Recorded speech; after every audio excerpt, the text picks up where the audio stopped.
नमस्कार छात्रों, आज हम देखेंगे अतीत के पत्र। अतीत यानी बीता हुआ समय। तो ये जो बीता हुआ समय है वो किस प्रकार व्यतीत किया गया है, यह पत्र के माध्यम से विनोबा भावे यह गांधी जी को अपना जो अतीत में बीता हुआ जो समय है वो गांधी जी को पत्र के माध्यम से यहाँ पर भेज रहे हैं। तो इस पाठ के जो लेखक हैं वह है विनोबा और गांधी जी। इनका हम लोग अल्प सा यहाँ परिचय देखते हैं। विनोबा भावे जी, उनका पूरा नाम है विनायक नरहरि भावे। इनका जन्म 11 सितंबर 1895 में और मृत्यु 15 नवंबर 1982 में हुई। परिचय देखते हैं इनका। विनोबा भावे का पूरा नाम विनायक नरहरि भावे था। आप स्वतंत्रता संग्राम सेनानी, सामाजिक कार्यकर्ता तथा प्रसिद्ध गांधी विचारक थे। इनकी कुछ प्रमुख कृतियाँ यहाँ प्रसिद्ध है, जैसे गीताई, गीता का मराठी में अनुवाद, गीता पर वार्ता, शिक्षा पर विचार आदि कुछ प्रमुख रचनाएं भी इनकी प्रसिद्ध है। ये था विनोबा भावे जी का परिचय। अब हम देखते हैं गांधी जी का परिचय। जन्म 2 अक्टूबर 1869 और मृत्यु 30 जनवरी 1948। इनका भी हमें यहाँ परिचय देखना है। गांधी जी का पूरा नाम मोहनदास करमचंद गांधी था। आप भारतीय स्वतंत्रता आंदोलन के प्रमुख राजनीतिक एवं आध्यात्मिक नेता थे। इनकी कुछ प्रमुख कृतियाँ प्रसिद्ध है। सत्य के साथ मेरे प्रयोग, यह आत्मकथा है। हिंदी स्वराज्य या इंडियन होम रूल।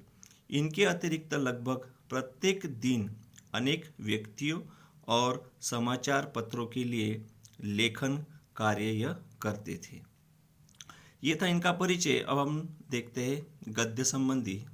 यहाँ प्रथम पत्र में विनोबा भावे जी का दृढ़ निश्चय, देश सेवा व्रत, परिश्रम, अनुशासन एवं गांधी जी के प्रति समर्पण एवं श्रद्धा परिलक्षित होती है।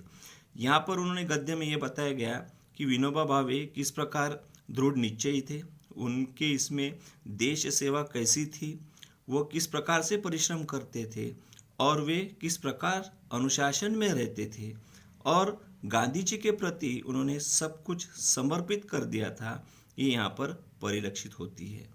दूसरे पत्र में गांधी जी का भावे जी के प्रति किस प्रकार से विश्वास था, पितृवत प्रेम दिखाई पड़ता था, मानो वह पिता थे और विनोबा भावे उनके पुत्र थे।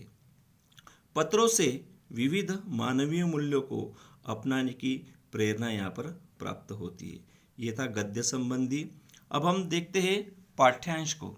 यहाँ पर विनोबा भावे जी महात्मा गांधी जी को पत्र लिख रहे हैं। तो उन्होंने लिखा है, परम पूज्य बापू जी, 1 साल पहले अस्वास्थ्य के कारण आश्रम से बाहर गया था। विनोबा भावे जी यह आश्रम में रहा करते थे, लेकिन उनकी तबीयत बिगड़ जाने की वजह से, खराब हो जाने की वजह से उन्हें आश्रम को छोड़ना पड़ा। आश्रम से विनोबा भावे जी बाहर चले गए थे। यह तय हुआ था कि 2-3 मास वहीं रहकर आश्रम लौट जाऊंगा। विनोबा भावे जी को ऐसा लगा कि 2-3 महीने में वाई में रहूँगा, वहाँ मेरी तबीयत ठीक हो जाएगी, मुझे जब अच्छा लगेगा तो मैं फिर वापस आश्रम में लौट जाऊँगा। पर यह कहते कहते करीब 1 साल बीत गया, लेकिन विनोबा भावे जी का आश्रम में लौटना मुनासिब न हो पाया। फिर भी मेरा कोई ठिकाना नहीं, पर मुझे कबूल करना चाहिए कि इस बारे में सारा दोष मेरा ही है। उन्होंने पहले कहा था कि मैं 2-3 महीने के भीतर में आश्रम में पहुंच जाऊंगा, लेकिन विनोबा भावे जी यह आश्रम में पहुंच नहीं पाए। करीब उनको 1 साल लग गया। तब उन्होंने अपने आप को दोषी माना और अपने दोषों को स्वीकार किया। वैसे मामा फड़के को मैंने 1-2 पत्र लिखे थे कि मैं आश्रम क्यों नहीं आ पा रहा हूँ, क्या कारण है। कौन सी वजह है? ऐसे पत्र उन्होंने फड़के जी को लिखे थे। आश्रम ने मेरे हृदय में खास स्थान प्राप्त कर लिया है। इतना ही नहीं, अभी तो मेरा जन्म आश्रम के लिए ही है, ऐसी मेरी श्रद्धा बन गई है। विनोबा भावे जी का कहना था कि मेरा जो जन्म हुआ है वो आश्रम में रहने के लिए हुआ है, वहाँ के अनुशासन का पालन करने के लिए ही मेरा जन्म हुआ है। तो फिर प्रश्न उठता है कि मैं 1 वर्ष बाहर क्यों रहा? क्या कारण था कि जिसके वजह से विनोबा भावे जल्दी आश्रम नहीं पहुंच पाए? उसका कारण वो इस पत्र में लिखते हैं, जब मैं 10 वर्ष का था तभी मैंने ब्रह्मचर्य व्रत का पालन करते हुए देश सेवा का व्रत लिया था। जब विनोबा भावे जी 10 साल के थे तभी से उन्होंने यह तय कर लिया था कि मैं देश सेवा करूंगा। उसके बाद मैं हाई स्कूल में दाखिल हुआ। पढ़ाई करने के लिए विनोबा भावे जी हाई स्कूल में उन्होंने प्रवेश लिया। उस समय मुझे भागवत गीता के अध्ययन का शौक लगा। उन्हें भागवत गीता जो है वो सीखनी थी, वो पढ़नी थी, उसका शौक विनोबा भावे जी को लगा। पर मेरे पिताजी ने दूसरी भाषा के तौर पर फ्रेंच लेने की आज्ञा दी। उनके पिताजी का कहना था कि तुम भागवत गीता का अध्ययन न करते हुए दूसरी भाषा सीखो। तब उनके पिताजी ने उन्हें कहा कि तुम फ्रेंच भाषा सीखो, ऐसी आज्ञा दी उन्होंने। तो भी गीता पर का मेरा प्रेम कम नहीं हुआ था।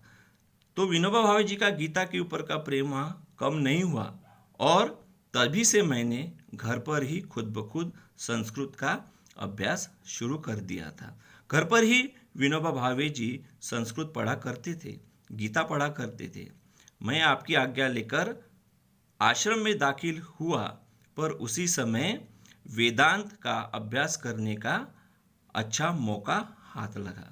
तो वो जल्दी आश्रम पहुंचना चाहते थे विनोबा भावे जी, लेकिन उनकी इच्छा थी कि कुछ वेदांत की पढ़ाई हो जाए, कुछ वेदांत का अभ्यास हो जाए।